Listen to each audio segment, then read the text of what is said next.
Welcome to our channel. If you want to activate Sling TV subscription, follow these step-by-step instructions to ensure everything is properly set up and working smoothly. Step 1. Open the relevant app or website on your device. Make sure you are logged in with your account credentials and have a stable internet connection.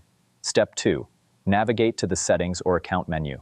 This is usually found in the top right corner of the screen or in the main menu section. Step 3. Look for the option related to the task you want to complete.